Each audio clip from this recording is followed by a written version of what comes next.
Which area you would like to work and why? What is G20 Troika? Who was Lady Irwin? Do you think that women are safe in Delhi? Is it a sign of mental weakness or strength?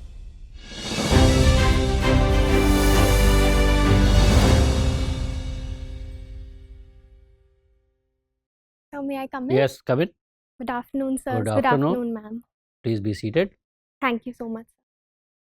Please give a brief introduction about yourself. Surely, sir. My name is Khushboo Oberoi. I am from Delhi. I have done my graduation from Lady Irwin College in Home Science Honours, especially specializing in food and nutrition. I am a determined and enthusiastic girl, and my hobbies include playing the ukulele and writing a journal. Khushboo, why do you want to join civil services? So I believe a service such as civil services is as noble that it offers me the opportunity to fulfill my personal ambition of being a part of one of the most respectable services. At the same time, I can care for the country at a grassroots level and solve any challenges, thus helping in increasing my service from just my ambition, just fulfilling my ambition, to also providing help to others. Khushboo, I can see that you are quite passionate about joining the civil services. Suppose if you get selected, which area you would like to work and why? So I would firstly, as I specialized in food and nutrition, that is something that is close to me. So I would like to work upon the hunger and malnutrition challenge that is present right now. Secondly, I would like to work regarding women empowerment. And so also education, I believe I would like to work upon. Okay. Tell me, you are a student of public administration also. Yes, sir. Why bureaucrats are known as civil servants? So with respect to them being servants and not being a part of job, I believe that civil services is not just a job, because it is not just related to your own personal ambition or personal benefits as per se. Instead, it is about serving the people and doing something for their welfare as well. And sir, civil, because it is about working with respect to developmental challenges. Why of late we find that bureaucrats are joining politics?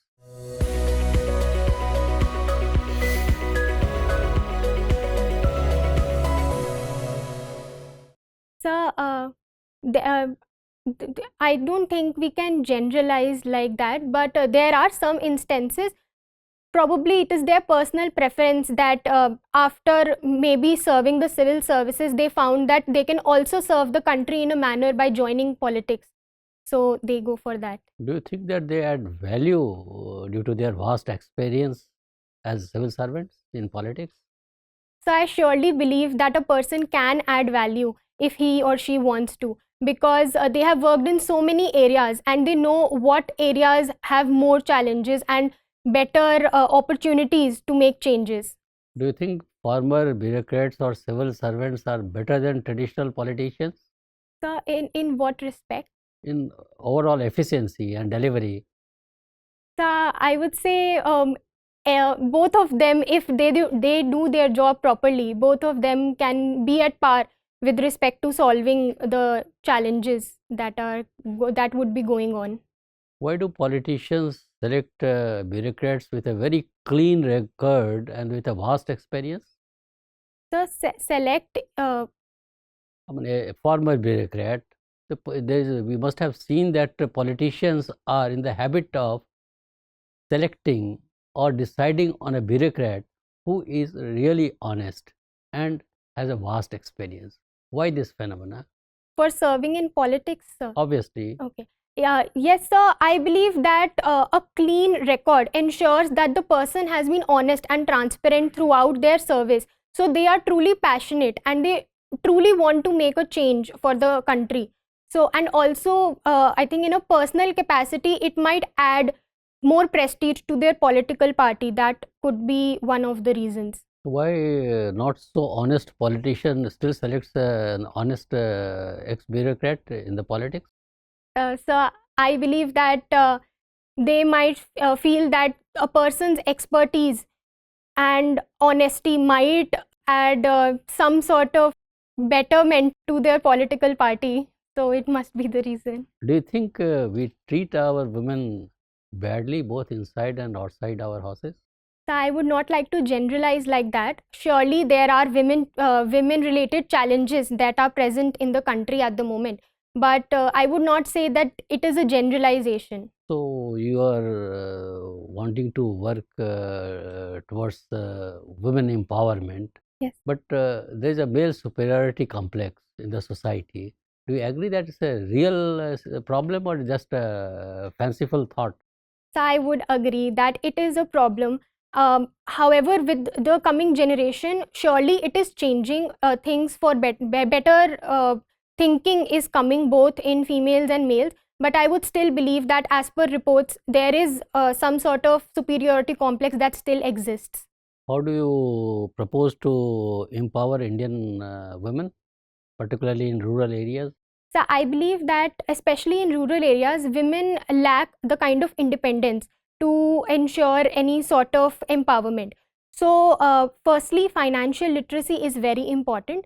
Apart from that, also skill building so that they can have financial independence. Financial independence then can also ensure that there is a psychological kind of independence and empowerment. Then I believe also, sir, any crimes, especially which may be particularly prevalent in that rural area, they should be tackled. Be they dowry related challenges or beating or domestic violence of women, those need to be tackled. Do you really feel that giving financial independence to women will really help in women empowerment, or they will make women really empowered if they are financially independent?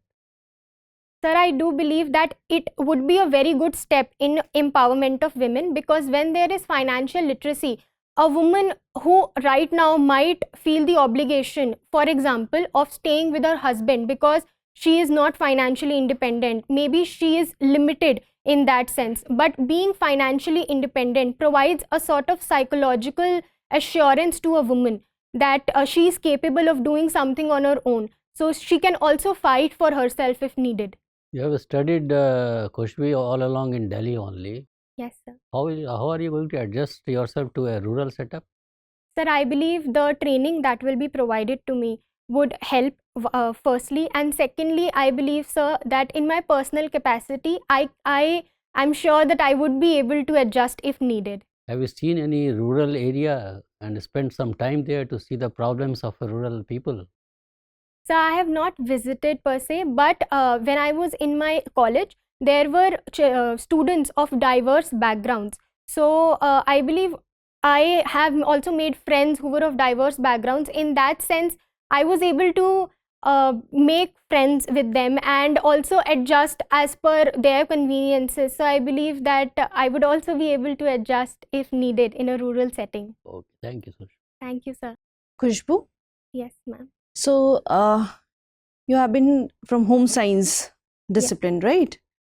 So if we see this discipline, it's being called as home science. But on the contrary, it's a paradox that girls are, their percentage is very low in STEM subjects. On the other hand, home science, mostly girls enroll in such subjects. So how do you take this? Yes, ma'am. As you rightly pointed out, even my college is an exclusively girls' college. So I believe this notion has been going on that particularly anything related to home is specifically for women. But I think this is something that needs to be challenged, because home science is actually a very holistic course that offers insights into various disciplines. So in that sense, it is relevant for both boys and girls. So I believe that it needs to be enlarged as such. Okay. These days, the cases of juvenile diabetes, they are on rise. So coming from home science background, and say, for example, you are being selected into this service and you have been given this opportunity, to aware the adolescents and the young children for this problem of juvenile diabetes. What would be your steps to tackle this? Ma'am, firstly, the diabetes is only suspected at a later stage if proper regular checkups are not done. So as the cases are on rise, as you rightly pointed out, firstly, I would ensure that regular checkups of even adolescents are done. Secondly, ma'am, there is need for increasing awareness because currently there is a sedentary lifestyle of adolescents and an increased consumption of carbohydrate rich diet or even junk food diet, especially which is very high in sugar. So an awareness needs to be spread because we are particularly tackling adolescents and children. I believe that school level interventions can be really helpful. For example, ensuring that nutrition gardens are present in schools, or a particular nutrition class is present in school, in ensuring that such a subject is in the curriculum, or even ensuring that canteens provide healthy food. These sort of interventions can be taken. Okay. Are you aware of Sustainable Development Goals? Yes, ma'am. So, in relation to this only, that there is a move to, that government is trying to move away from minimum wages to living wages. So, what is this minimum wage and what is this living wage? And what are the repercussions, both positive and negative, for us? Ma'am, minimum wage is, ma'am, if I'm allowed to guess, a minimum wage is when the wage is particularly, it is limited to just the basics. However, living wage is a much broader criteria. It also includes education, it also includes health. I think the benefits, I mean, it is not limited to only the basic factors which minimum wage is limited to. Okay, you need to check over this. Surely. If I talk about education, right? So our Honorable Prime Minister is doing Pariksha Pe Charcha today, right? On the other hand, if I say that we need to do away with the 3-hour examination system, so what is your take on this? Ma'am, I think a 3-hour examination system is relevant. However, it should not be the only objective of studying. For example, even in the new education policy, it was recommended that proper examination setup should be limited to only certain classes. However, in other classes, it should be ensured that there is greater focus on experimental learning or practical learning. So I think that 3-hour examinations, while they ensure that a proper standardized method is present so that a person can be gauged on standard parameters, that should not be the only objective of studying. Okay. Jal Jeevan Mission, right? It is leading to decrease in dropouts of school children. Jal Jeevan Mission is leading to decrease in dropouts of school children. How come? First, what is Jal Jeevan Mission and how it is linked to education? Ma'am, Jal Jeevan Mission is about providing functional tap for ensuring universal water, drinking water in rural households. And ma'am, I believe that with respect to it leading to decreased dropouts, it may be linked to presence of proper sanitation and hygiene facilities, especially for girls. This was also a reason for dropping out of girls earlier. So probably in that regard. You need to look into it. Okay. Surely, ma'am. Okay. In this Amrit Kal period, our Honorable Prime Minister has given a very holistic approach to look towards the northeastern states of our country, right? And it's being said that Purvodaya se Bharat Uday. So what are the measures a government is taking to popularize and to say that Purvodaya se Bharat Uday? Ma'am, I believe steps are being taken in a lot of ways. Firstly, there is a ministry, the Ministry of Northeast Development, so which particularly only focuses upon Northeast. Secondly, there are many schemes which are specifically released for Northeast areas. For example, recently PM Divine Mission was released. Apart from that, even internationally, I believe that India's Act East policy is in a way linked to ensuring that the linkages with Northeast can be increased. Okay, my last question to you would be, you are from Lady Irwin College. Who was Lady Irwin? Ma'am, Lady Irwin was the wife of Lord Irwin, who was the 30th Viceroy of India. She was instrumental in establishment of this college, hence the name. So are we still carrying the British legacy? Ma'am, in some sorts of way, it might be true. For example, the British were instrumental in ensuring the presence of railways or posts. So, in some sorts of way, that development helped in further keeping up with the development of India even after independence. And even in some negative sense, there is a notion sometimes that a British notion of civil services is sometimes assumed by some people. But apart from that, I believe after independence, India has itself also emerged as an independent economy and culture. So both of those things are valid. Okay, thank you, Khushboo. Thank you so much, ma'am. Khushboo, Yes. Recently the Prime Minister of New Zealand has resigned, citing burnout. Yes. Now, what is burnout? And is it a sign of like accepting that one has suffered burnout? Is it a sign of mental weakness or strength? The burnout refers to the mental exhaustion that a person goes through when subjected to a lot of pressure. It may be professional or personal pressure. And so I believe that it was a show of strength, because being at such a high level and accepting that mental health comes first, or even accepting that even at such a high level a person can experience burnout, I believe that is a show of strength. But don't you think like by leaving this very important position, she has furthered the stereotyping of women, that women are maybe not right for such demanding jobs? So, I do not think so, because I feel that even this set an example. This messaging, I am just talking about the messaging. So, no, I do not think so. Also, at the same time, there are many women who are balancing personal and professional life, who can be lovely role models for many girls who think that girls or even Do you know boys. what is a glass cliff? Sorry, What is a glass cliff? glass Cliff. so glass ceiling, I am aware of. Yes, there's another term, glass cliff. Yes, sir. So glass ceiling is a term wherein women. No, No, I'm asking about glass cliff only. Okay, no, sir, I am not aware. Okay, fine. No problem. India and Pakistan, like they are not talking to each other for a long time. And do you think this is the way forward? This is the right way, or India should maybe initiate talks with Pakistan? So India has a policy of no talks will go ahead as long as terrorism still exists, and at the same time Pakistan's internal unstable policy. So those are challenges that Pakistan firstly has to take care of before India can initiate talks, which is what India's stand is currently.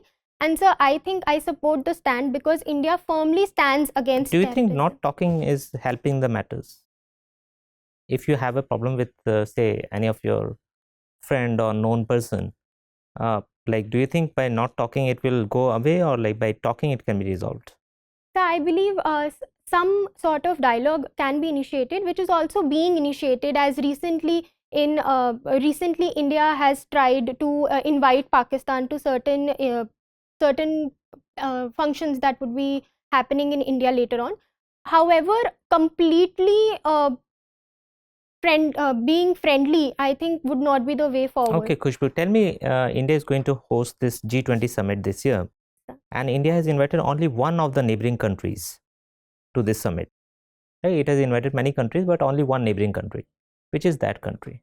So I believe it must be China, because China is a part. No, China is already part of G20. Yes, sir. So every host country of G20 has this opportunity to invite other countries. Yes, sir. So India has invited a neighboring country other than China. So I would have to read up about that. Okay. I'm not aware. What is G20 Troika? The G20 Troika is the country that is presently the G20 president, the past country, and the country that will be president. Who are the countries right now in Troika? So it is Indonesia, India, and Brazil. Okay, and what is unique about this combination? So it is the first time that 3 emerging and developing economies are making the G20 Troika. Okay. Now you come from Delhi. Yes. And people who live in Delhi, even if they are not smokers, they are still smoking around how many cigarettes a day? I am not aware of the. Around 15 to 20 is the estimate. Thank you, sir. So what is the government doing about this? So various steps are being taken. For example, transport is a big area. For example, in local. The plan or mission, do you have something in place? So when the air pollution levels rise to an extreme level, the graded response action plan comes into place. So that is present. And sir, apart from that, e-vehicles are being promoted by the government. What is your view on the odd even experiment tried out by the Delhi government? Is it fine, or is it like successful? So I believe that it is only implemented when severe levels of pollution occurs. So I believe that it is good in that regard. Okay. And there has like coming from Delhi, you must be aware about the tussle between the LG and the Delhi government, right? And you are a student of public administration also. So when we say the government of Delhi, is it the Delhi government as in led by the chief minister, or is it the LG? So as per the recent act, it is the term government refers to lieutenant governor. Okay, and what is the issue with the mayor election? Why it is not happening? So currently the mayor elections have been suspended 2 times, and that is because apparently there were conflicts in the hall at the time the elections were to be held. Who are aldermen? The aldermen refers to the nominated members or nominated councillors. Right. And if we talk about big tech, then there's a term which is very popular, that is called FANG. So FANG is an acronym. What does it stand for? I am not aware. Okay. Last question to you. We are having this International Year of Millets. Yes. What is the role and importance of millets? The millets, which are also known as nutri-cereals, have varied benefits. For example, in the nutritious regard, they are very rich in proteins, they are very rich in antioxidants, and they also have a very low glycemic index. So they help in tackling the challenges of rising diabetes or rising blood pressure. So and also they are very rich in fibers. And so even environmentally, it can be seen that millets can be grown with very less water. They have a very less growing period as compared to rice or wheat. So and also, so they are very affordable. So what was India's role in this International Year of Millets? So India was the country that proposed this International Year of Millets to UN, and then it was accepted by United Nations General Assembly. Okay, thank you. Thank you, sir. Khushboo, how are you? I'm good, sir. Thank you for asking. What is food fortification? So food fortification is artificially adding certain nutritious elements to food so that the food can become more nutritious. Is it really beneficial to the health of the people or not?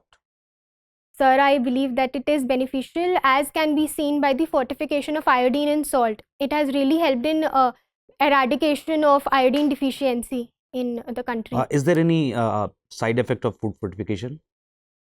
Sir, if not done properly or scientifically, I believe that there can be certain challenges, but if done properly, it can be helpful in the long run. Okay. And what is this ukulele? The ukulele is a string instrument. It is shaped like a small guitar, but it has fundamental differences. To which family of instruments it belongs to? Sir, it belongs to the family of string instruments. I'm forgetting the formal name. Okay. So it's the lute family. Yes, sir. Thank you so much. Which place is the origin of ukulele? So there is a conflict because of lack of evidence between it being of Portuguese origin or Hawaiian origin. But it is said that mostly it is said that it is of Portuguese origin, but it was popularized in Hawaii. Okay. What is intermittent fasting? So intermittent fasting is when a person has been fasting for 14 to 20 hours. So it is a period wherein there are two main phases, the fasting period and the feasting period. So for 14 to 20 hours a person is fasting and the other time is spent Okay, feasting. what are the health benefits of it? The intermittent fasting, if done properly, it can have various benefits. In fact, it is also said that it can be beneficial with rheumatoid arthritis. Apart from that, it can surely help in losing weight or tackling the cravings in longer run. Okay. So recently the government has been trying to rename many places, many streets, many locations. Do you agree with this idea of government renaming the places? So I believe that if the renaming that is done, if it highlights a person who was not well known, and it leads to popularization of someone's, for example, contributions to the country, it can be a good initiative. But giving why renaming is required? We can use their name for other places. So I believe that when renaming is done, a lot of, for example, a lot of traffic goes through one street. It creates greater level of awareness. So that. So just for a reason of greater awareness, why do we need to change the name of places which are known to the people? Like if there's a road called Azmal Khan Road, or say Chanakya Road or Niti Road, why to change it? People know the place by that name only. So I think that if done for a good reason, there is no harm in it, and So you agree with this government's step? so yes, I would say if Okay. Have you done gone for- through the controversy regarding our Honorable Prime Minister's documentary? Yes, sir. Uh, Which is was it recently. right at the end of the universities to not to allow the screening of the documentary?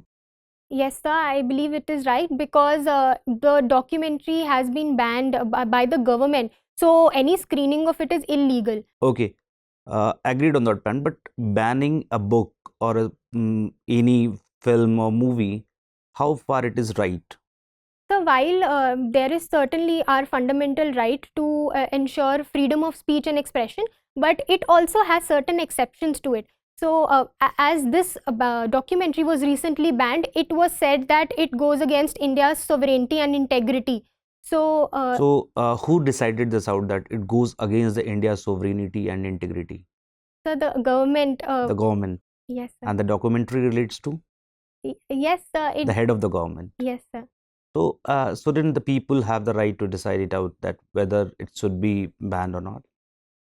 Sir, I believe that a country as diverse as India, with such a big population, it is not always possible to provide people the opportunity to decide on every matter. So at that point, the representatives of people, they have been elected by the people, and So they. means government should take the opinion of the other parties, political parties, before banning. So I believe that political parties, the people who are in power, who have been elected in this session, they are the ones who should be deciding Okay. together. Thank you, Khushboo. Thank you so much, sir. Khushboo, do you think that women are safe in Delhi? So I believe that this statement is not completely correct and not completely wrong also. There is surely a law and order challenge with respect to women's safety in Delhi. But steps are being taken, and surely more can be done to ensure. What is that more? Could you explain that?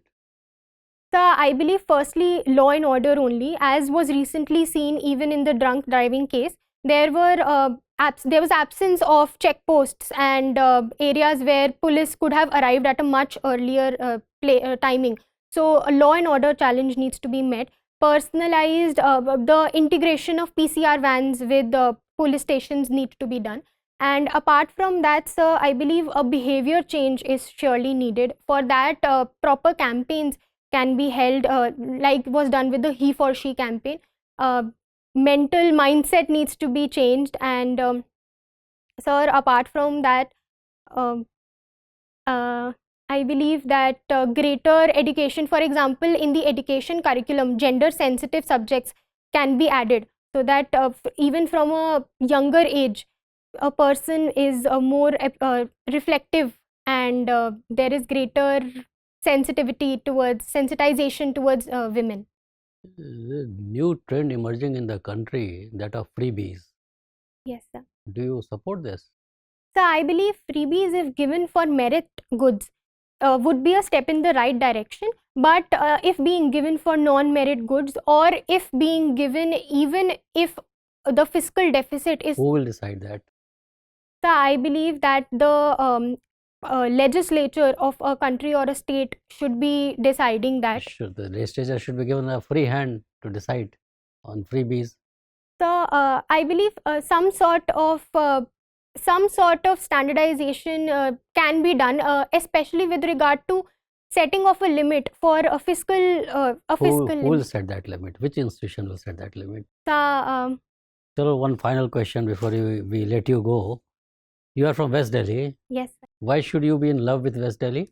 Sir, I believe the people in West Delhi are very warm and helpful, and whenever, even if you stop at any place in West Delhi, they would always warmly tackle any of your problems and try to make you feel at home. So that is one That's the reason. only reason you should be in love with Delhi. Sorry, sir. That's the only reason you should be in love in Delhi. So Delhi as a whole, West Delhi, I am saying. so West Delhi, I believe that is No other attraction in West Delhi. so there can also be attractions such as, for example, there is the Bharat Darshan Park. So in that sense, that is one place that people would love to visit West Delhi for. Okay, thank you very much, Khushboo. Your interview is over. You may go. Thank you so much, sir. Thank you so much, ma'am. Thank you, sirs.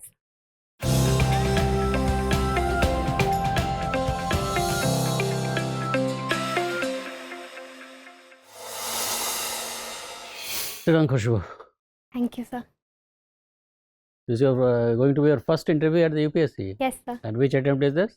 So second attempt. In my first attempt, I was at prelims only. At present only. Okay, so this is your first mains first interview. Yes, sir. How have you performed in your PubAb paper? So I think it went well. Went very well. And what about general studies and all? Well, So sir. you are satisfied with your performance? Yes, sir. Okay.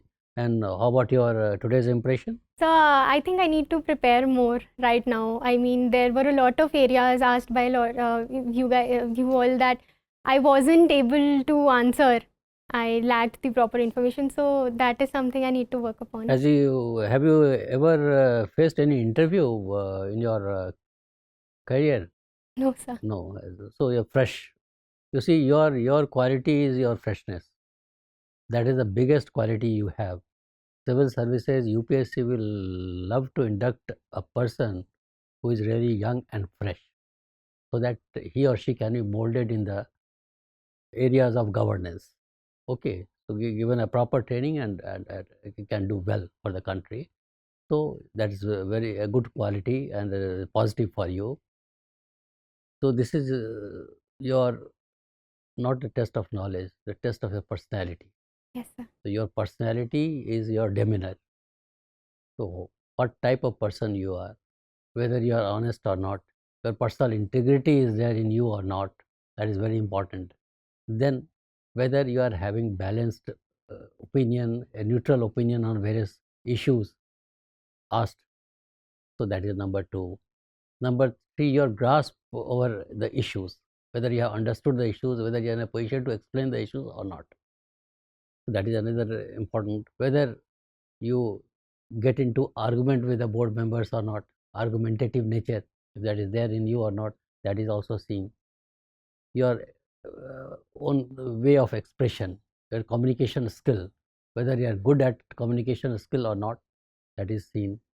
And whether you are a neutral, normal person, you could stay calm and composed or not, you are a confident person or not. Only these are the things which are basically judged in you.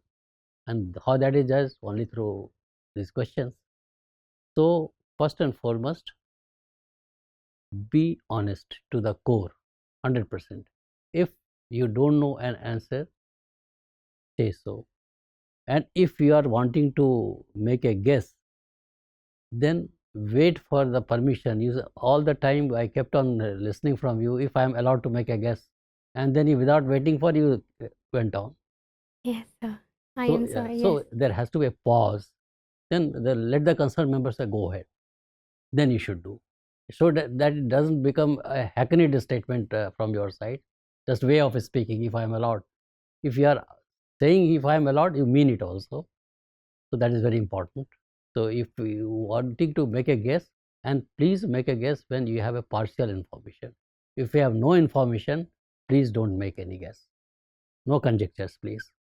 So it has to be very honest. This thing, 50% question you don't know doesn't matter, but the rest 50% question which you know, you should handle well. That is how your personality will be judged. That is very important. So in your anxiety to answer to questions, you should not be speaking anything which is not Not correct relevant. Yes. for you. And don't lose your excitement level, don't lose your energy level in the process. Stay cool, stay calm, stay happy. That is very important for you, because that is how your personality will be judged, even against odd situations, whether you manage to maintain your cool, calm or not. Okay, so that is important. Now coming to the details, because your interview is on 7th March. Yes, sir. So still almost 1.5 months time is there at you are a student of public administration. Fundamental, because some person will be there with the knowledge of public administration. What questions I asked was very practical questions, nothing to do with your theory. It is all practical, because ultimately these theories will lead you to the practical situations only, when you have to deal with such situations. So my questions were very general in nature, and in the UPSC there will be somebody sitting there asking you this kind of questions, very general questions. So general plus theory paper, theory, fundamental theory. Some questions we asked and your response was not very satisfactory. It was good, but you can further improve upon that. Okay, sir. So just read that, and whatever questions whatever questions have been asked, based on that, make an intelligent guess what could be asked in the interview. That is very good. Then read some, because your another handicap is that you have not worked in the rural setup. Yes. You don't have first-hand experience of working in the rural area. India is predominantly a rural country, so that you being an elitist person, so that impression should not go that you are an elitist person. So read more about the rural life Okay, through sir. books and all that. And one suggestion was given that India After Gandhi is one book which you could read. Okay. Any other book which can give you a first-hand experience, because merely saying that I interacted with girls who came from rural area doesn't make any sense, isn't it? So if any rural area is there in the nearby, I think it's better if you could spend one night there and see for yourself, Okay, so sir. that you have something to, because that is one thing which is reflected in you, that a girl born, brought up in Delhi only, not seen beyond Delhi. So that is one thing. Then be a patient listener. Why I am telling you that, unless and until you listen to the question, you won't be able to understand the intent behind that, and then not be able to answer properly. For example, a question was asked on glass ceiling cliff, isn't it? Yes, sir. You knew only glass ceiling, so you were in great anxiety to answer, sir, I know glass ceiling. That was not a question, isn't it? Question was glass cliff. You don't know, sir, I don't know. But don't add to that, sir, I know glass ceiling. I don't know. Just stop there. If a counter question is asked, what do you mean by glass ceiling? Then you can answer to that. So avoid such kind of this thing, because you are young girls. In your exuberance, you may be able to impress the board by saying all that, but don't do that. Surely. Then question on minimum wages, living wages, and all that. So read more on sustainable development, SDCs. What are the SDCs in sustainable development? Then you will understand all that, because some questions will be veering around these areas only. Maybe in the form of Atmanirbhar Bharat, maybe in the form of your innovation index, maybe in the form of unemployment issues and all that. These are the only issues, and some happiness index is there. So many poverty indexes there. So 3, 4, 5, 6 indexes. Just have a look at those indexes and try to understand what the parameters of those indexes, and make up your views on everything, so that you are not you don't give any random answers there or ad hoc answers there. So otherwise you are an excellent candidate, I am telling you. If you are able to take care of all this, you are capable of scoring very high marks in the interview. We have no doubt in our mind. Only thing is, go with confidence. Have confidence in yourself, and try to answer the questions in a prioritized manner, in a more crisp manner, and no peripheral discussion. You will be doing very well. So all the best from our side. If you have any question, feel free to ask question. Sir, it's just that I know I answered a lot of questions which I didn't know about, but I thought that should I answer even if like I feel that there is like some knowledge, or if I'm not able to give the Then exact if you are details. partial, I told you at the very outset, if you have a partial information or partial knowledge, seek permission. And it should not be, if I may guess and continue, it's not be that. Okay, sir. And that too many times you should not be guessing also. At times you feel that my knowledge is really very limited. I should Forget, say forget it. That's better. Because your honesty is being judged. It's not what you have spoken. So you should not be in the desperation to answer to all questions. Okay. So that you will do very well. Only have confidence in yourself. Think on those areas which you have suggested to you, and you will be, and work on that also, and then you will be doing very well. Okay, sir. Wish you all the best. Thank you so much, sir. Thank you.